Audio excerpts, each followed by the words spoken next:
성도 여러분 평안하십니까? 우리 주님의 돌보시는 손길이 늘 함께 하시기를 간절히 기도하고 있습니다. 세상이 참 요동치고 있죠. 얼마 전에 이제 교황이 레오 14세라는 이름으로 즉위를 했습니다. 이분의 원래 이름은 로버트 프리보스트 추기경이었죠. 69세 미국에서 태어났다고 그럽니다. 시카고 쪽에서. 그런데 페루의 국적도 가지고 있는 그런 분이라고 합니다.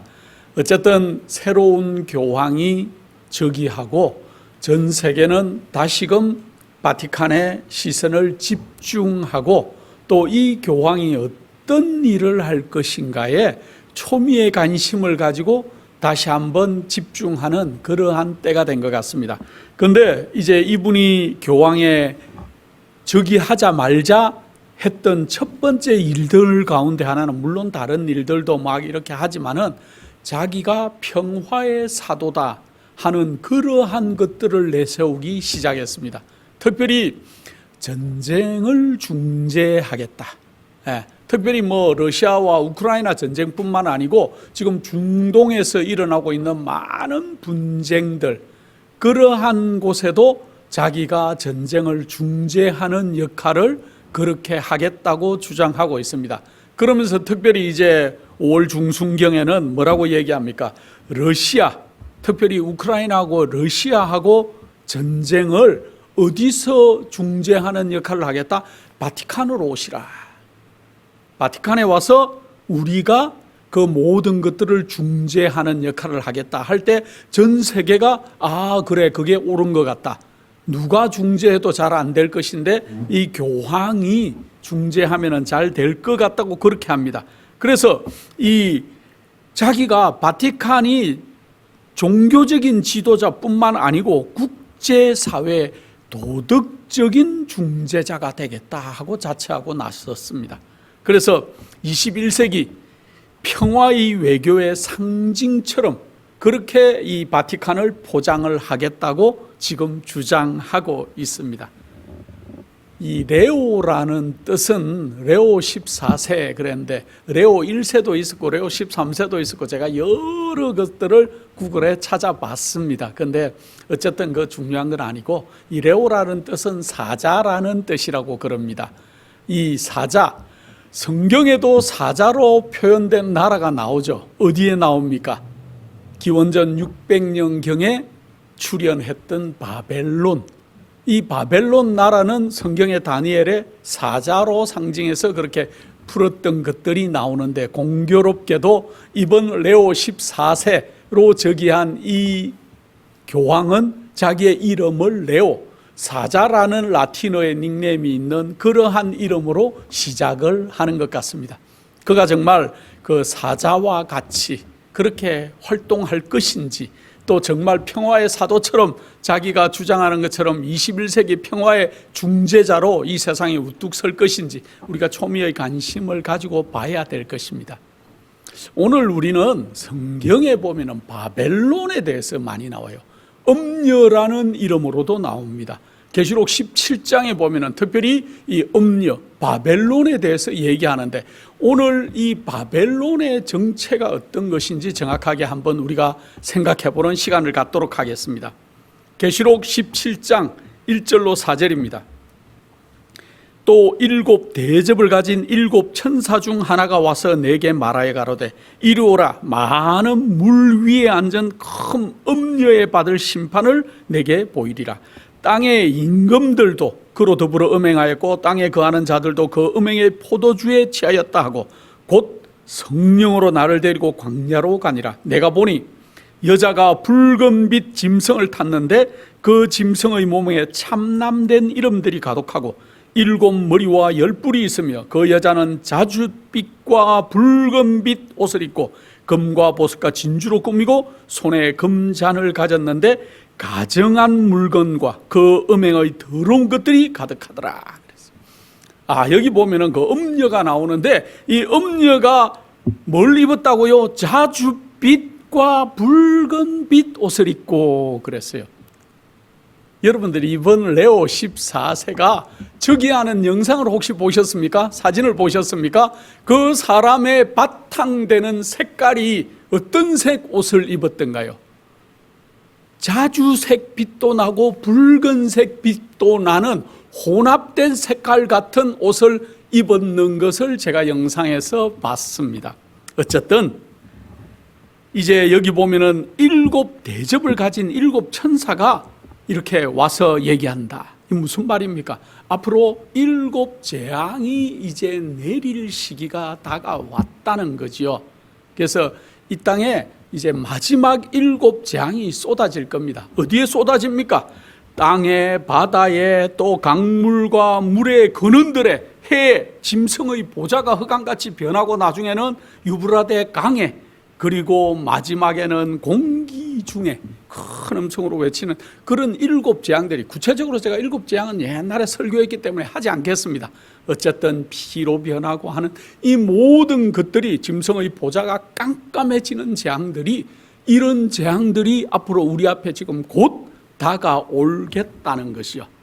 이 재앙이 근데 누구한테 내리겠다는 겁니까? 이 재앙이 어디에 내리겠다고요? 바벨론에 속한 사람들에게.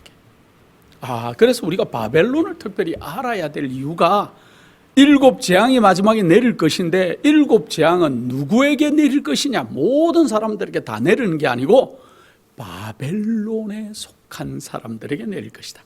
그래서 천사가 뭐라고 얘기합니까? 바벨론에서 나와라. 나와서 그 재앙을 받지 말라고 우리에게 경고해 주고 있죠.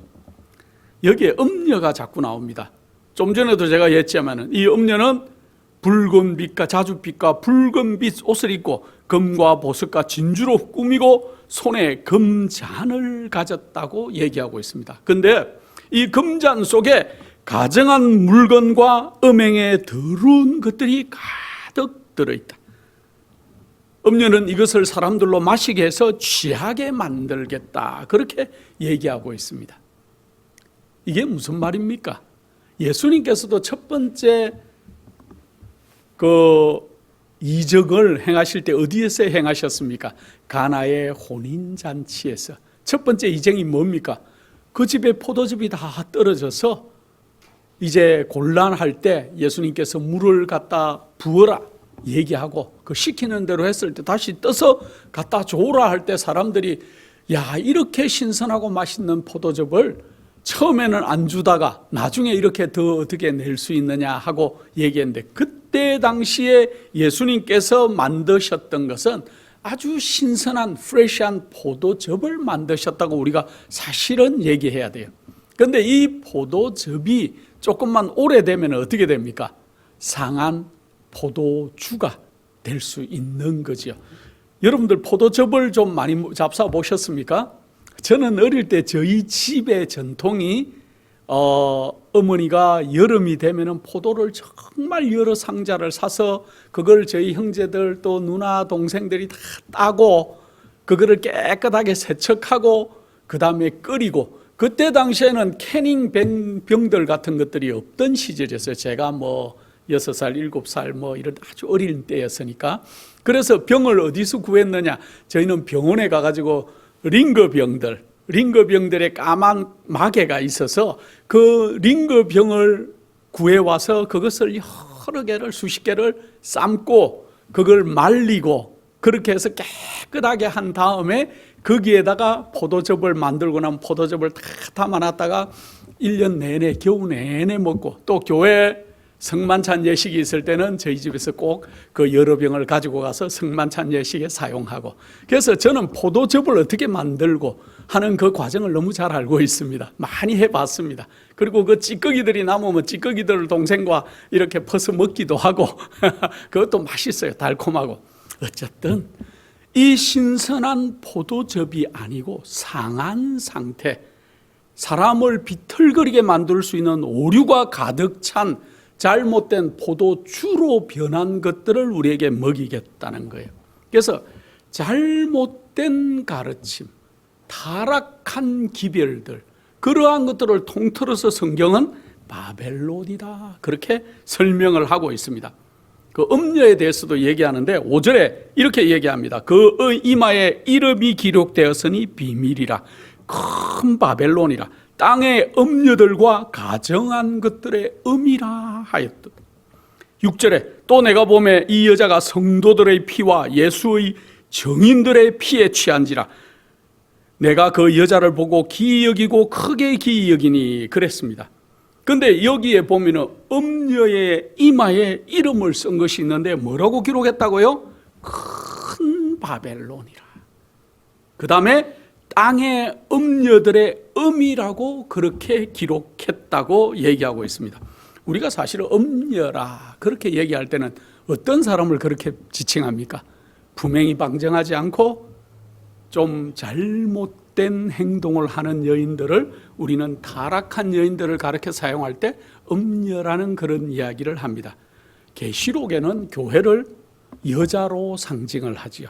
그래서 순결한 처녀, 정결한 교회를 가르친다는 것들은 우리는 너무나 잘 알고 있습니다. 그런데 타락한 교회, 잘못된 교리, 잘못된 가르침을 가지고 있는 타락한 교회를 우리는 음녀라고 그렇게 표현을 하지요. 여기 음녀는 큰 바벨론. 그래서 모든 혼잡, 거짓 오류 그런 거에 집합체인 타락한 교회, 그뿐만 아니고 음녀들의 음이니까 뭐라고요? 타락한 교회의 우두머리다. 그렇게 우리가 생각할 필요가 있을 것입니다. 여기 보면은 기독교 역사에 보면은 사실은 주님의 말씀을 똑바로 믿고 성경대로 진리를 믿는 사람들을 잡아다가 많이 죽이고 핍박하고 고문하고 순교하게 만든 그러한 성경 6천여 년의 역사 가운데 많은 부분을 어느 교회가 했는지는 우리가 이리 말을 할 수가 없습니다. 그 교회가 바로 타락한 바벨론, 교황권, 법왕권이라는 것들은 우리 너무나 잘 알고 있어요. 그래서 성경이 말하는 음녀의 특징에 이 천주교회, 이 캐톨릭이 딱 적당하다는 것들은 우리가 이루 말을 할 수가 없습니다.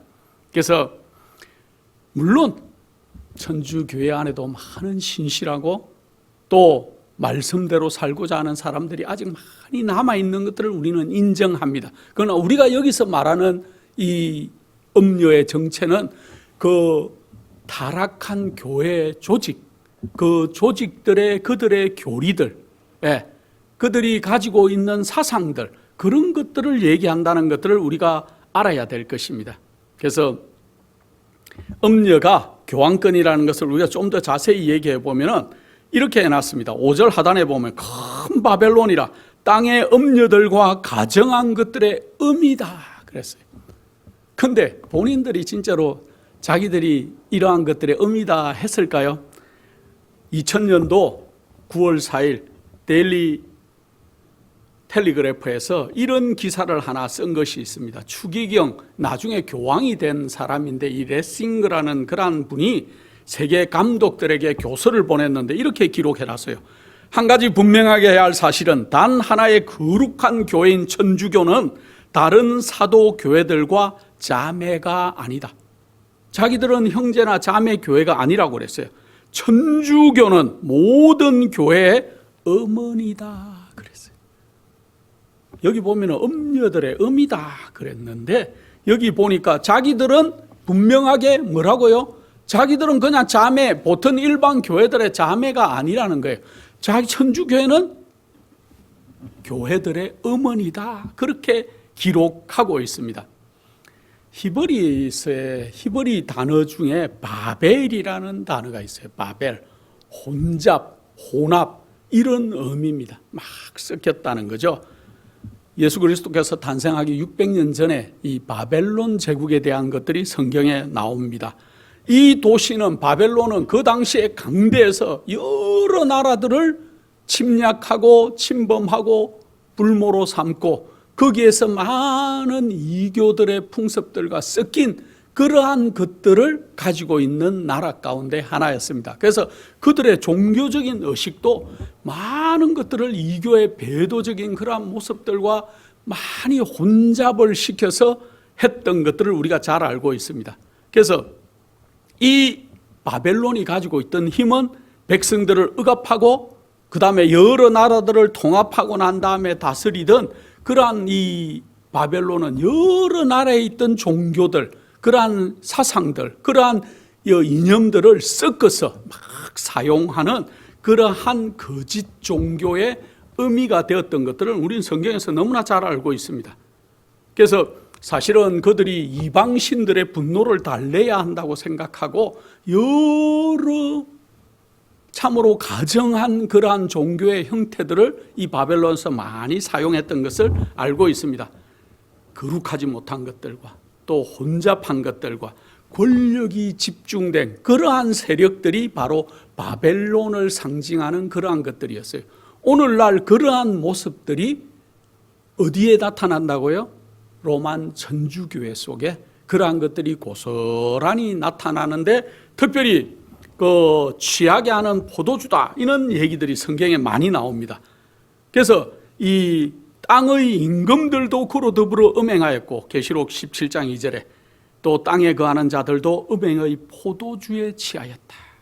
그래서 사실은 이 성경의 음료들과 이 바벨론에 혼잡된 그러한 모든 것들이 이교의 교리들, 그리고 혼합되고 거짓이 섞인 그러한 많은 것들이 하나님의 진리와 맞지 않는 그러한 것들로 뒤섞어서 이 사실은 이루어져 내려온 것들을 알고 있는데, 특별히 여러분들 기원 후에 한 300년경에 이 콘스탄틴 황제가 개종하고 난 다음에 어떻게 했습니까?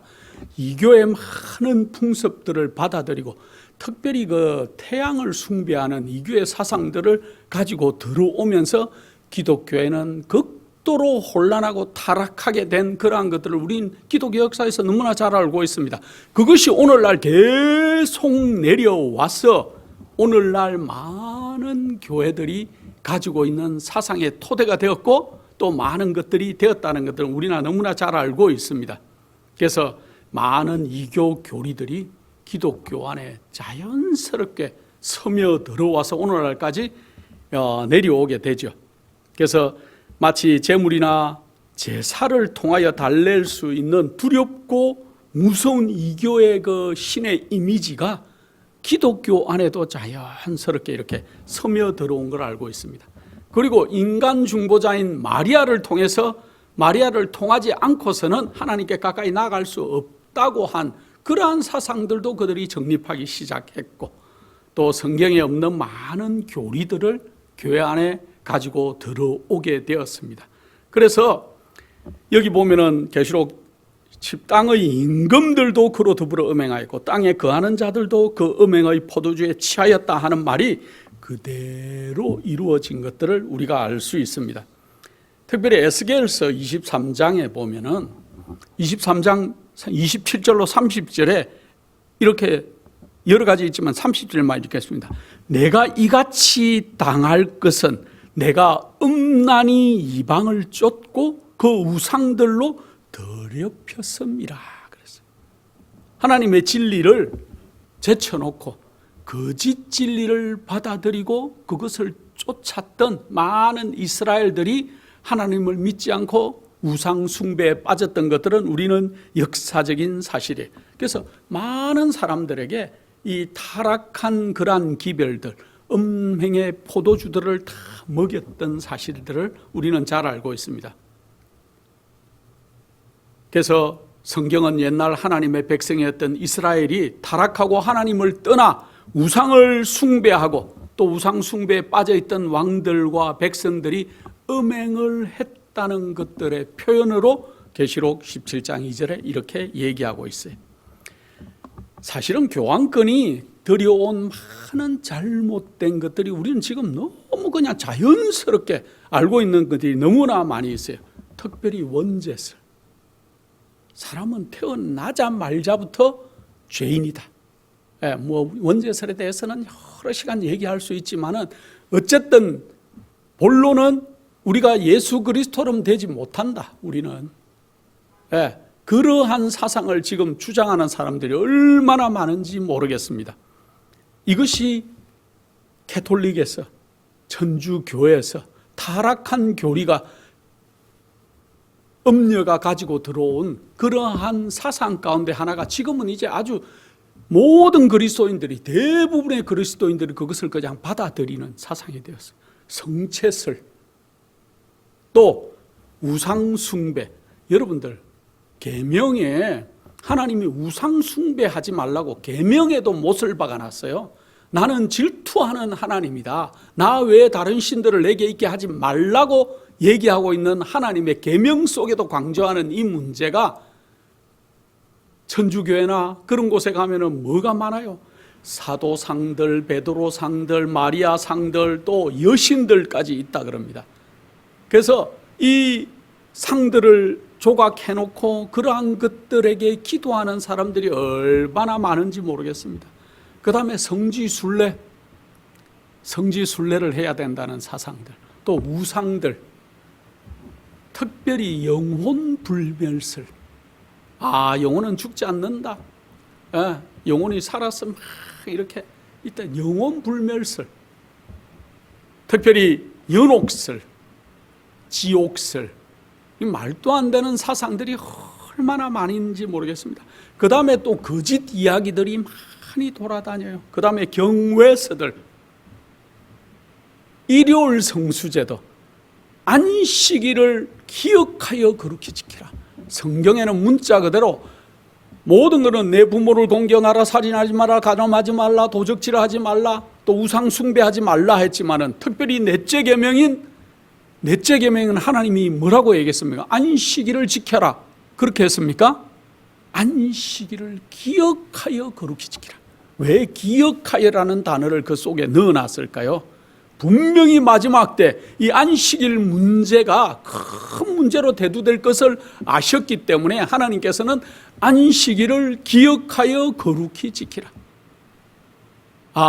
이 날에는 너나 내 남종이나 여종이나 내 육축이나 내 문안에 거하는 객이라도 아무 일도 하지 말라고 하나님께서 안식일 계명을 가장 길게 그렇게 우리에게 선포해 주셨다는 것들을 우리가 기억해야 될 것입니다. 십계명을 변조했어요. 안식일을 기억하여 거룩히 지켜야 되니까, 그게 안 되니까 그들은 이제 십계명까지도 바꿔놨습니다. 그 다음에 거짓 복음들, 이러한 우리가 말을 헤아릴 수도 없을 만큼의 잘못된 것들이 큰 음녀 바벨론에서 나왔다는 것들을 우리가 알 수 있습니다. 예레미야서 13장 27절입니다. 내가 너의 간음과 사특한 소리와 들의 작은 산 위에서 행한 내 음행의 비루하고 가증한 것을 보았노라. 화 있을진저 예루살렘이여, 내가 얼마나 오랜 후에야 정결하게 되겠느냐. 여기 보면은 예레미야 선지자가 하나님의 말씀을 받아서 그렇게 하는데, 하나님의 교회가 작은 산 위에서 음행을 행했다 그랬습니다. 이게 무슨 말일까요? 옛날 유대 지방에 적은 산들이 많이 있었는데 거기 산마다, 골짜기마다 산당, 좋은 곳에는 산당을 다 세워놓고 그들이 이방의 신들을 섬겼다는 얘기. 오늘날 여러분들은 어떻습니까? 가장 좋은 것, 가장 귀한 것, 가장 값진 것들을 하나님께 드리고 있습니까? 아니면은 내가 취하고 있습니까? 옛날에 있던 유대 나라의 사람들을 비난할 것이 아니고, 오늘 우리는 어떤 마음의 상태를 가지고 신앙을 하고 있는지를 우리가 한번 되돌아봐야 돼요. 남을 볼 것이 아니에요. 이 설교는 그 집사가 좀 들었으면 좋을 건데, 그 장로가 꼭 들었으면 좋을 건데, 그게 아니고 오늘 이 적은 소자가 바라는 이 말씀이 하나님이 여러분에게 터치하는 말씀이라고 생각하시고, 나는 지금 준비되고 있는가? 나는 내 마음에 작은 산들을 세워놓고 거기서 우상 숭배를 하고 있지 않은지 한번 생각을 해봐야 될 것입니다. 미가서 1장 7절입니다. 그 새긴 우상을 다 파쇄하고 그 음행의 값을 다 불사르며 그 목상을 다 해파리니 그가 기생의 값으로 모았은즉 그것이 기생의 값으로 돌아가기라. 너무 정확하지 않습니까? 오늘날 기독교인들의 마음속에 우상이 얼마나 많은지 몰라요. 여러분들의 마음속에는 어떤 우상들이 자리 잡고 있습니까?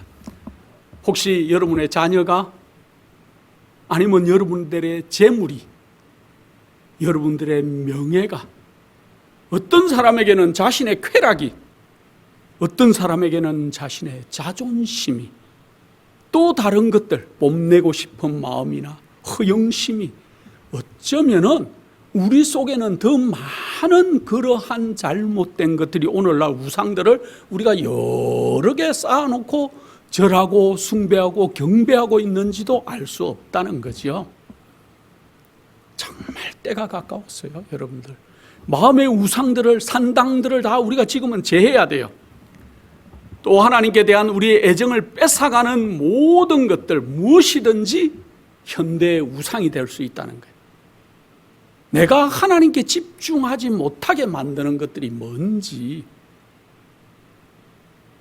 저는 예전에 열심히 일도 해봤고 또 좀 돈도 잘 벌어봤고 그랬는데 요즘처럼 감사할 때가 없어요.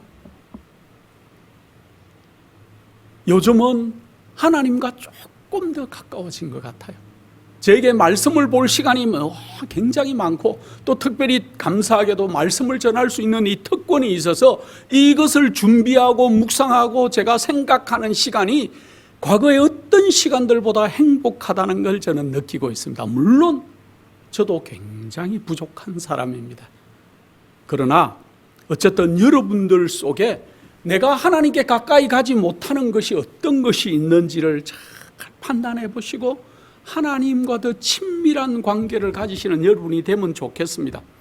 많은 그리스도인들이 무엇이 참 진리인지 깨닫지도 못하고 비틀거리면서 살아가고 있는 때가 지금인 것 같습니다. 진리와 복음이 분명하지가 않아요. 왜냐하면 음행의 포도주들을 다 마셨기 때문에 지금까지 잘못된 기별들을 받아들이고 여러분이 추종하는 목사님, 여러분이 좋아한다는 기별자들의 기별만 받고 있기 때문에 그것이 맞는지 틀린지도 알지도 못하고 대리인처럼 여러분들이 나가서 비틀거리고 있는 것이죠. 옛날 벨사살 왕이 예루살렘 성전이 바로 멸망하기 불과 얼마 전에도 그 1,000명의 귀인들을 모아서 성전의 기명을 가지고 와서 하나님의 거룩한 곳에 그들이 더러운 포도주를 부어서 마시면서 잔치하고 있을 때 그 바벨론이 멸망했던 것들을 여러분들이 기억할 것입니다. 난공불락의 성, 정말로 성 두께가 얼마나 두꺼워서 마차가 그 위에 세대가 돌아다닐 수 있고 외성이 있고 또 배럴필드 싸우는 거리가 있고 그 다음에 내성이 있고 해자를 두르고 도저히 그 성은 인간의 힘으로 침범할 수 없는 바벨론 요새였지만은 강물을 마르게 하고 고레스가 들어와서 끝장을 냈던 것들을 여러분은 성경의 역사에서 잘 알 수가 있습니다. 그런데 고레스가 끝낸 게 아니죠.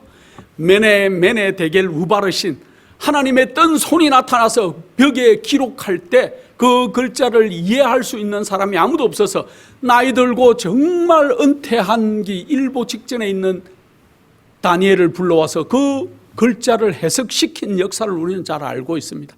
메네 데겔 우바르신, 달아보니까 부족하더라는 거예요.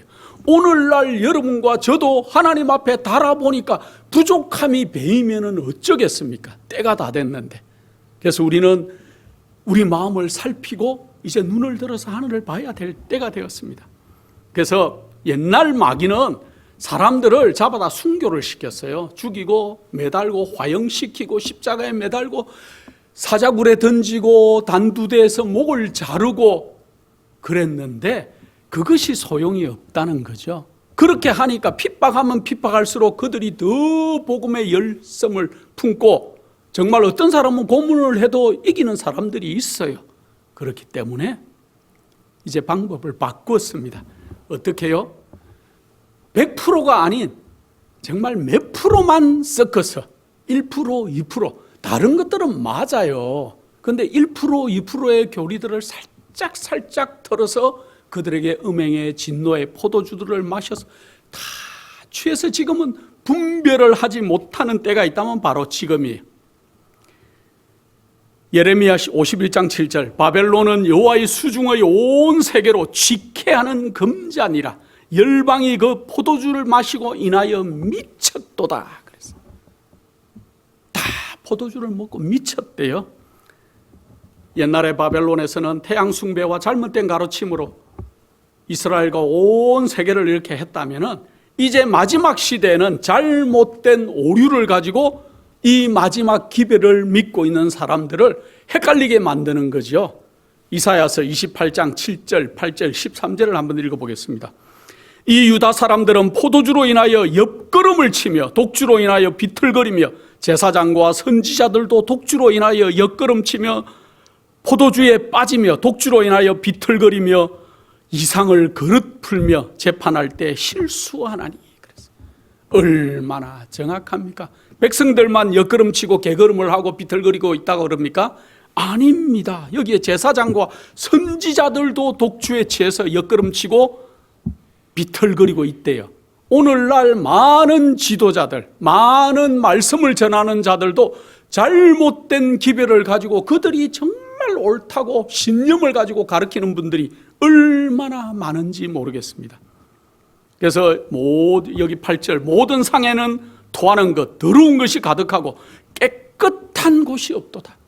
이 세상에 지금은 깨끗한 것을 찾을 수가 없는 때가 되었습니다. 13절 여호와께서 그들에게 말씀하시되 경계에 경계를 더하며 경계에 경계를 더하며 교훈에 교훈을 더하며 교훈에 교훈을 더하고 여기서도 조금 저기서도 조금 하사 그들로 가다가 뒤로 넘어져 부러지며 걸리며 잡히게 하시리라. 여기 보면은 성경을 잘못 적었나? 제가 여러 번 다시 읽었습니다. 성경절을. 여기 보니까 경계에 경계를 더하며 다시 또 합니다. 경계에 경계를 더하며 같은 말을 반복해요. 교훈에 교훈을 더하며 교훈에 교훈을 더하고 여기서도 조금 저기서도 조금. 우리가 이 바벨론에 취하게 하는 포도주에 피하지 않으려면은 이 13절에 말씀한 것처럼 성경을 한 곳만 보고 막 할 것이 아니고 여기서도 조금 저기서도 조금 성경 전체를 파악하고 이 기별이 맞는지 베레아 사람처럼 해야 되고 기별자들의 기별이 맞는지 내가 성경을 연구하는 마음들을 가지고 있어야 이 취케하는 바벨론의 음료의 포도주에서 우리가 벗어날 수 있다는 겁니다. 때가 가까웠습니다. 우리 주님께서 곧 오실 것 같습니다. 오시는 발자국 소리가 너무 크게 들립니다. 이제는 머리를 들어서 하늘을 봐야 할 때입니다. 마지막으로 제가 한 가지 에피소드를 얘기해 드리겠습니다. 며칠 전에 미국의 샌디에고, 그 LA에서 밑으로 쭉 내려가면 샌디에고가 너무 아름다운 곳입니다. 거기는 바닷가고 샌디에고 주가 있어서 거기에 해양식물원과 동물원과 그런 것들이 유명한 곳입니다. 저도 미국에 와가지고 한 30여 년 전에 그곳을 방문해서 잘 봤던 기억이 있습니다. 살기 좋은 곳이에요.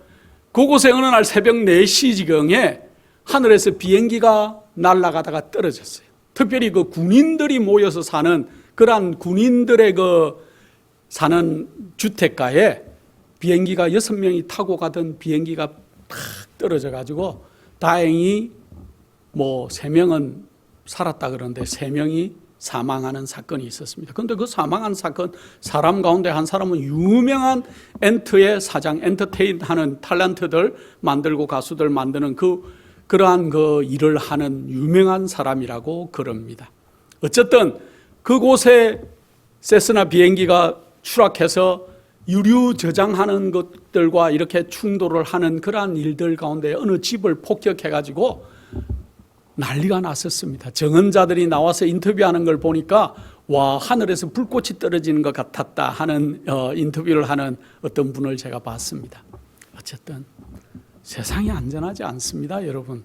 내가 가만히 자고 있는 이 밤 새벽 3시, 4시에 하늘에서 언제 비행기가 떨어져서 우리 집이 폭발할지도 모르는 때 우리는 지금 살고 있어요. 극단적인 예지만은 나의 목숨과 나의 생명이 정말 오래 갈 것까지 생각하지만은 아닙니다. 우리 주님께서 곧 오실 것이고 우리 주님은 예언의 시간대로 오시겠지만 오늘 저녁에 우리가 잠들면은 그날이 우리가 주님의 재림을 맞이하는 날이든지 아니면은 1000년 후에 깨게 된다는 사실을 명심하시고, 오늘 하루 우리가 이 바벨론에 취케하는 그러한 이 모든 포도주에서 벗어날 수 있도록 열심히 성경을 연구하시고 주님의 재림을 맞기 위해서 준비되시는 우리 거룩한 믿음의 백성들이 다 되시기를 간절한 마음으로 축원합니다. 기도하겠습니다. 거룩하시고 사랑이 극진하신 아버지 하나님, 오늘 저희에게 말씀을 주시고 우리가 왜 바벨론의 타락한 혼잡한 그러한 사상에서 벗어나서 우리가 주님만을 바라봐야 되는지를 잠깐 상고했습니다. 주님 오실 시간이 심히 임박함을 우리가 느끼고 있습니다. 아버지 하나님, 우리가 죄와 상관없는 자로 이 땅에 살아가게 하시고 매일 매순간 승리하게 하시며 우리 주님의 오심을 위해서 우리가 이제는 머리를 드는 믿음의 백성들이 다 될 수 있도록 저희를 도와주시고 인도하여 주시옵기를 사랑이 극진하신 예수 그리스도 이름으로 기도드립니다.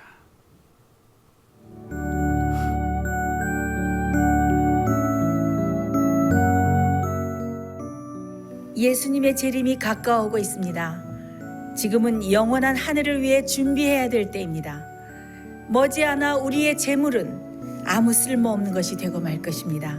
하나님께 은혜를 받으셨다면 받으신 축복을 생애의 빛 복음 사업을 위해서 나누지 않으시렵니까? 헌신하시는 성도님들의 손길에 하나님께서 후히 갚아주실 것입니다. 후원해 주시는 모든 성도님들께 감사드립니다.